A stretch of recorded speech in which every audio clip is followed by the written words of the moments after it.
Hello, everyone. I'm Dr. Stephen Mercer, and I'm an independent educational consultant helping students and families apply to college. And I'm also an adjunct faculty member at the UC San Diego Extended Learning College Counseling Certificate Program.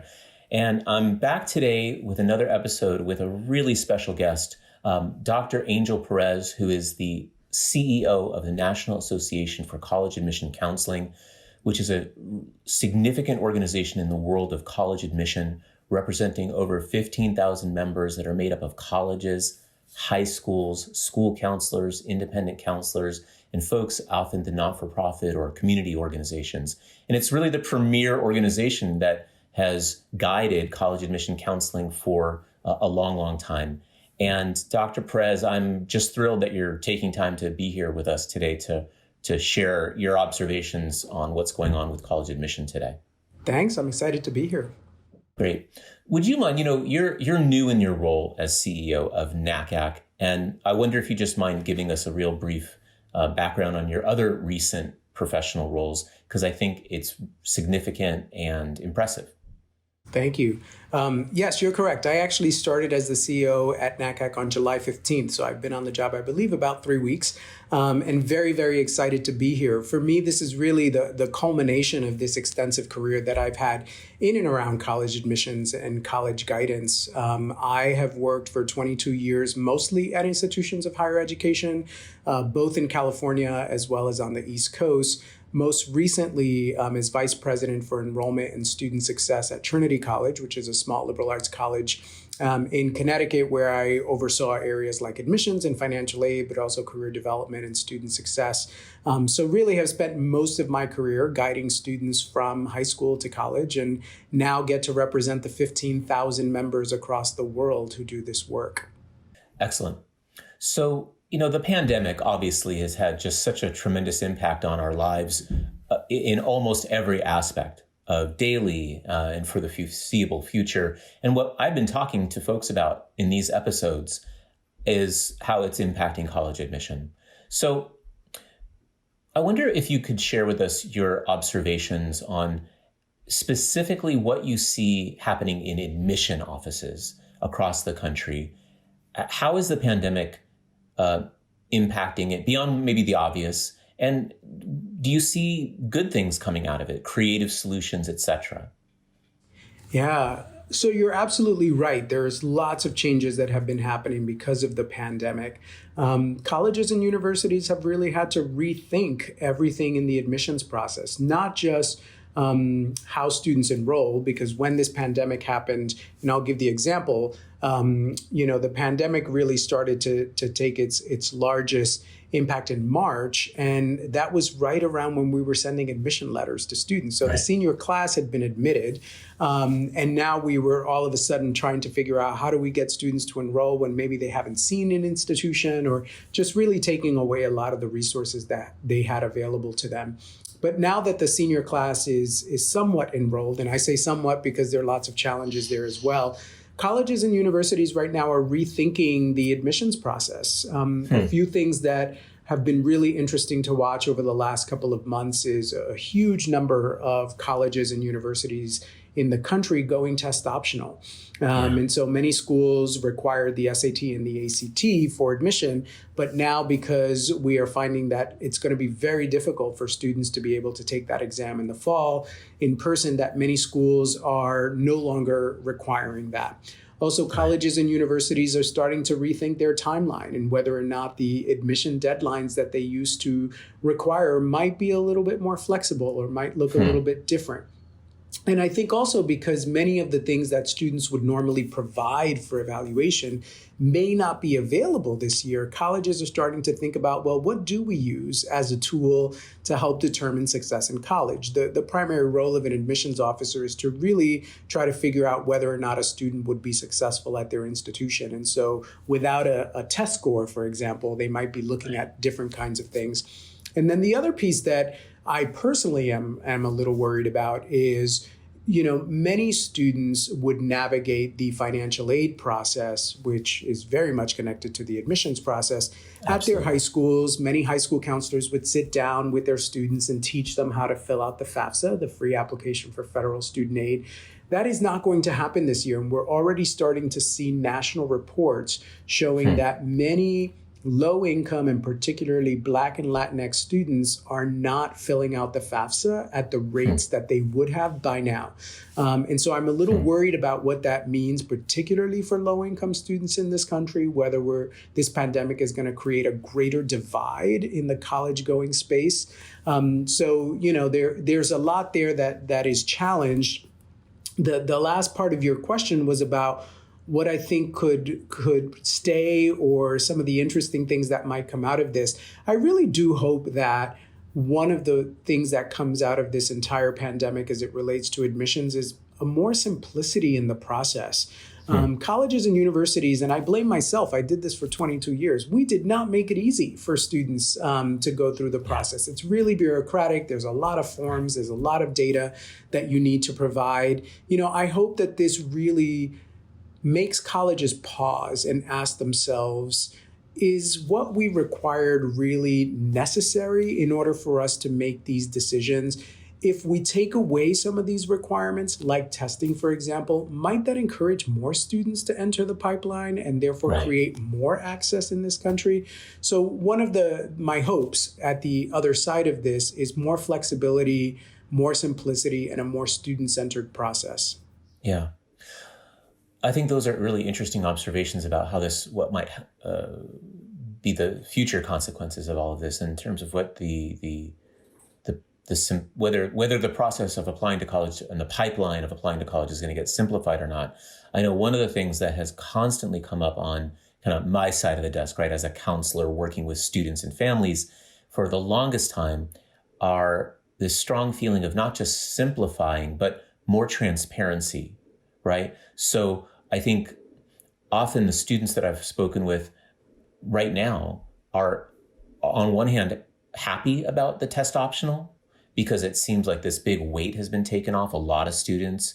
A burden has kind of gone away. But there's almost an immediate counter reaction of, but how are colleges going to make a decision? And will that be fair? And how will I know I'm, putting effort into what I think I ought to do, right?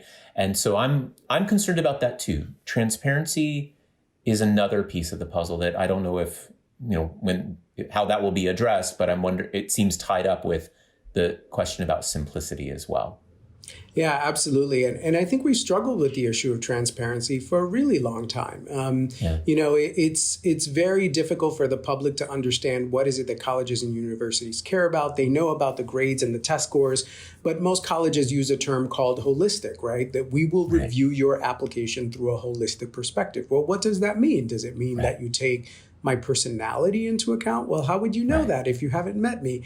And to be honest, I rarely use the word fair when it comes to college admissions, and particularly because many of your viewers might be applying to really selective places like the University of California, which is a highly selective system.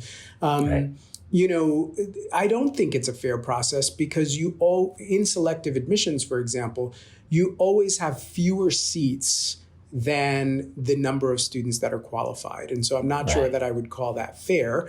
So I think there's the issue of transparency, but there's also the issue of access, the number of seats, and then also the issue of finance. In this country, we do not finance higher education at a rate that makes it accessible to everyone. And so for me, that transparency needs to be coupled with the fairness and then the finance. As a former vice president for enrollment, I always wanted to admit many more students than I could, but at the end, there was a financial bottom line, right? There was a certain amount of money that I needed to bring into the institution as revenue, and there was only a certain amount of money I could give away as financial aid. And so a big part of my job was balancing the mission of the institution while at the same time making sure the institution remained financially viable. If we lived in a country where our government actually subsidized that education at a higher level, the system might be a little bit more fair. Right. Well, I know in California, right, we have a tremendous history going back decades of the California Master Plan, which funded the UC and the Cal State and community college system to a degree that, many say that's why the UC system and the Cal State system and our community colleges enroll so many students and have such a strong reputation in the country and perhaps in the world. And yet that state funding has, as is in practically every other state, has just completely changed, right? And diminished, not short term, but long term. It seems like it's not going back anytime soon. So it's disappointing to many. What's really sad, and that some of your viewers may not know about this history, is that the erosion of the funding for higher education actually began in California when Reagan was the governor. He gave a speech, a State of the State speech, if I remember correctly, he said something to the effect of the state of California will no longer subsidize critical thinking. And what he meant by that was he was not going to fund the University of California. And as a result, after that speech, there were some announcements made about cuts to the University of California, and many other systems across the country followed. We have never risen back to those percentage levels of funding in this country. So again, it's the University of California was like this pillar of excellence and this model of what a world-class free education could be. But as a result, over the years, we have not invested in our schools in this country. Yeah. I wanted to go back to something you also said about FAFSA completion rates and what you're seeing right away, right now with the pandemic. That's disturbing. I agree. What do we do about that? Yeah, it is disturbing. I think, and this is a space where, an association like the one that I'm in charge of can really make a difference. How do we partner with other foundations, government officials, associations to give support to school counselors who are trying to figure out how they are going to pivot all of their services online, right? And so, a few of my friends who are school counselors at very large public districts around the country, some in California, said to me, Angel, I would normally sit 100 students down at a time in this massive computer center, and we would walk through the 100 plus questions of the FAFSA and help them all figure out how to do it and invite their families to do this. Okay, so what does the online version of that look like? Because if we do not do an intervention very quickly, we are going to have students who aren't going to go to college for this very reason. And I will say we already had many issues with students filling out the FAFSA because it is a really long and cumbersome form. I have advocated for many years at the federal level to try to get this form simplified so that more students would fill it out. So I think it's about those in our profession, like me and you, really lending a hand to our colleagues, particularly who serve low-income students, to help not only do those kinds of workshops, but maybe even organizations like my own looking for funding where we could really help our counselors on the ground ensure that our students are filling that out. The other piece, and this one is a little bit harder to accomplish, but we continue to fight the good fight, is could we, really lobby the federal government to make the form simpler this year? And maybe we do that. And then as a result, it stays that way post-COVID. Right. That would be my pie in the sky dream. Okay. So I wanted to shift a little bit and talk about not just how admission offices are being impacted. And we already talked about how students might be impacted, but let's talk specifically about high school counselors and those that are advising students on the high school side, like myself, or working in community-based organizations. Obviously, the pandemic has impacted schools in a tremendous way, and it continues to. But what are you observing specifically on how school counselors are being impacted in their work? Yeah, there's a lot of different things on the school counselor front. Besides the fact that, again, so much of the good work of school counselors is being in a building every single day, tapping a student on the shoulder in the cafeteria who didn't show up for the college counseling appointment, and making sure that there's this follow through. So much of the work that our school counselors do really happens in that environment. And so replicating that online is a little bit difficult. A lot of what I am hearing is that school counselors are having a really hard time getting support from some of their own systems on how they might pivot some of these resources online. Also, this is where the school to counselor ratio in this country that is going to be highlighted even more. In a state like Arizona, you usually have over 900 students assigned to one school counselor. And so that in itself in person is very difficult. But when you now go online and you ask one counselor to serve 900 students, it certainly is an impossible task, right? And so those kinds of issues are bubbling up to the surface, and a lot of our counselors are struggling with how they're going to deliver those services. From the school counseling and the college counseling front, a lot of counselors are now struggling because colleges and universities are reinventing the admissions process as we speak, literally as you and I are here today. And so they don't have a history to go on. Usually counselors knew what the timeline looked like, what colleges required, and they could really share that with students. Now they're not exactly sure how they're going to guide their students because everything is changing on a weekly basis. And so they feel deeply challenged without the normal tools that they normally would use. I think one of the big questions that I hear my school counseling colleagues and my independent consultant colleagues ask is, are these changes and uncertainties and fluid deadlines, procedures, rules, et cetera, is this a short, medium term thing, or is this going to be long term? And that's the big question we have. Nobody seems to know. It's what we like to talk about. Do you have you mentioned there's some things that might persist, like some changes that might stick, but are you observing schools and counselors hunker in for the long haul on this? Or are they looking at this as, I want to say like a medium term, like another several months? What are you seeing?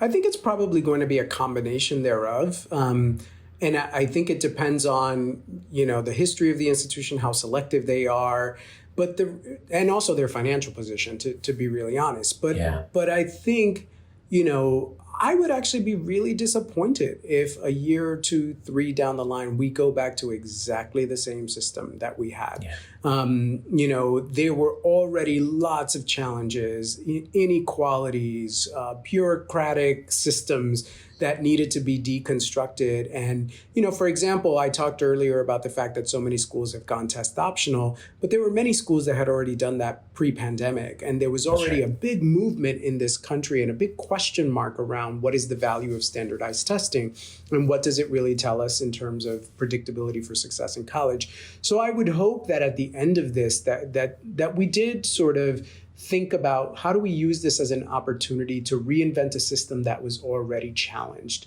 How do we create the system on the other side of this that is more student-centered, that is more flexible, and that really, gives students a leg up in the process, if you will. So that is my hope. And I do think around the test optional front, and I will admit I'm biased. I've worked the majority of my career at test optional institutions, both on the West and East Coast. I can't imagine that these institutions, after a 2 or 3 year pilot study, would go back to requiring the exam when they have admitted classes that they are fundamentally satisfied with and excited about, right? And so I think that some of this will happen naturally as they start bringing in classes that they're actually really excited about. Right. Yeah. I hope so too. So, you mentioned access and equity, and that's an issue that has been of deep concern to NACAC, to in general college admission for as long as I've been involved in the field, and I'm sure you as well. And recently our nation has been seeing a lot of discussion, a lot of activity. Some of it's been challenging to observe, but it's also, I think, a lot of folks look at what's going on in our country right now with a little bit more of a hopeful lens. It's an opportunity to protest and have a voice and bring up issues that needed to be brought up or have been brought up and maybe need to be pushed forward even more now. So I think you're in a really unique position in NACAC and also in your past professional roles to observe what's been going on with access and equity for students and families in the pipeline applying to college. Are you with what's been going on in our country recently, are you noticing this impacting college admission want to say yet, or is it to come? I think probably both. I don't think there is any institution, and by institution, I don't just mean colleges and universities, I mean in general, that has not been deeply impacted and that is not doing some soul searching around its history, but also, asking itself whether or not it actually participates in systemic racism. If you ask me to put my optimistic hat on, that is what I think is the good that has come out of this, that really we have all been forced to think about whether or not we actually, maybe even inadvertently participated in some of these systems. And college admissions is no different, right? I mean, college admissions are often called the gatekeepers, and they are college admissions officers really do have a powerful role to play for how the country is shaped in the future because of who it opens doors to or how much money it provides for students and how they fund students. And so I do think that this summer has been a summer of reckoning for admissions officers as much as it has been for high school students. What I am seeing, and I'd be interested to see if you're seeing some of this on your side, is students asking different kinds of questions. And one of the things that has really inspired me about this movement, and remember that I was on a college campus a month ago before I took this job, I watched the students rise up and really create a movement and move an institution in an entirely different direction. And I think as a result, many students are asking different kinds of questions of colleges and universities. They're also watching really carefully to see how did the institution that I'm going to or that I hope to go to, how did they respond in the midst of this crisis? What are the kinds of support services they are putting in place, or also how is it reckoning with its history? And so I do think that, while maybe not directly impacted right now because the next class has not been admitted yet, I do think college admissions is really going to see a change in the way it engages with students. It's going to see a change in the way that students engage with them. But also I will say that many college admissions offices are also right now going through different kinds of training. Some of my colleagues that are NACAC members are actually, they told me they're providing training for colleges and universities on, systemic racism in admissions offices. How do you really sort of hit the nail on the head around implicit bias if you are someone who's reading college applications? I'm not saying this work wasn't happening, but all of a sudden it moved to number one on the agenda. Yeah. Okay. Interesting. I'm noticing a similar kind of thing as I counsel students. Something that has always kind of hovered and been part of that counseling conversation, but it's coming to the forefront and it's easier to talk, or there's more substance around how we can talk about it. And what I mean by that is, as long as I've been talking with students, students talk about having a preference for being on a campus that has diversity, right? And diversity has almost become just a good word, but a bit of a buzzword, right? Started to be used a lot. Some college application essays ask about that, students to reflect on what would they bring to a diverse campus. And it's, I admit, I think a lot of students, especially high school students, right, at their transition from high school into young adulthood, they haven't really reckoned with what do they really eat? First of all, they're questioning, why is the college asking me this question? How am I quote supposed to answer, right? What's the right answer? But they're really sincerely questioning. They know that they want a diverse campus, but we can talk about it now in a different way, in a more substantive way, right?